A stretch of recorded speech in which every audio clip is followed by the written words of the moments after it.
Hello and welcome back to another End Up Weather video. Today we are talking about the Eastern Pacific as former Atlantic storm Hurricane Bonnie is still churning, but we are looking at another potential area of development here just off the shore of southern Mexico.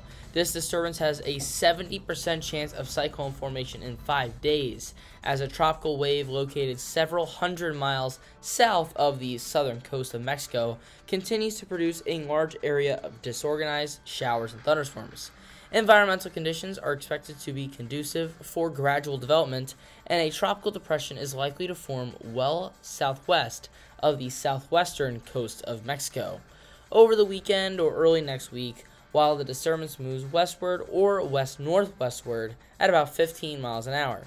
Now, this storm only has a 30% chance of formation through 48 hours, but that does go up to 70% over 5 days, which means that here is that shaded area. That shaded area is basically where that 70% is, and you can see that our disturbance, marked by this X, has not reached that area where the environmental conditions are conducive for development, so it's not going to start to put the pieces together yet.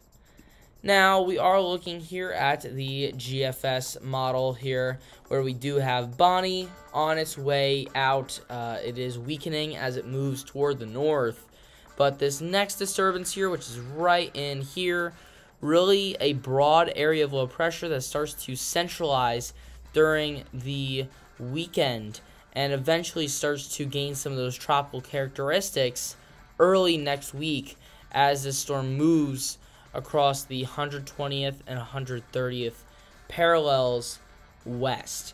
So 989 millibars here moving into the 12th, which is Tuesday, and as this storm moves slightly to the north, of course west-northwestward, it does kind of maintain that 980's strength and eventually starts to weaken as it gets close to that 20 degrees north parallel, as most East Pacific storms typically do.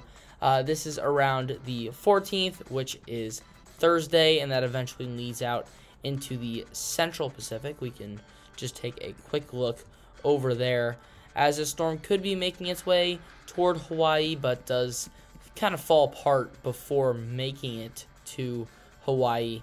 Moving back to the Eastern Pacific, we do have another potential chance here, as a new low pressure system will form off the coast of Nicaragua on the 12th.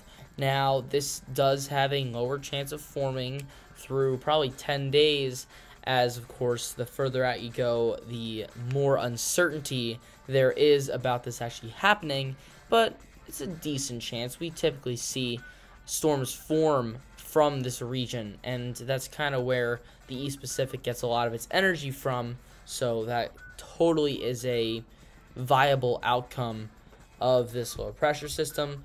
The other being it just dying off before gaining any traction and getting those tropical storm characteristics.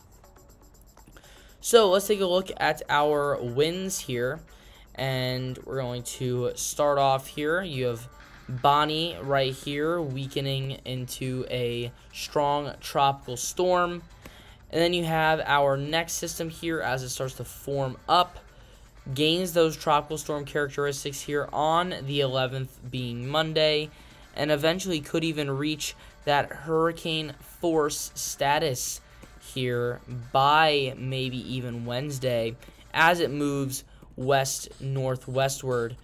But eventually, by the 14th, 15th, it does start to weaken off. And that second low pressure that we were talking about off the coast of Nicaragua gains those tropical storm characteristics on the 14th and kind of stays at a tropical storm, maybe a low-level hurricane here on the 16th. But that eventually moves too far to the north and west and eventually starts to weaken off.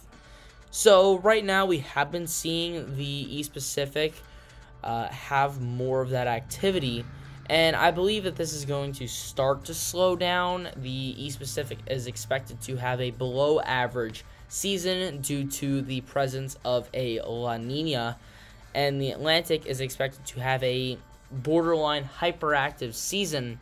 So right now the balance is shifted in the East Pacific's favor, but as we progress into the peak of hurricane season, we are going to see that shift slowly towards the Atlantic. So what do you think is going to happen with these two systems? Comment in the comment section down below. And if you found this video informative, consider leaving a like, subscribing, and hitting the bell. But that is all I have for today. Thank you guys for watching. I'll see you guys next time.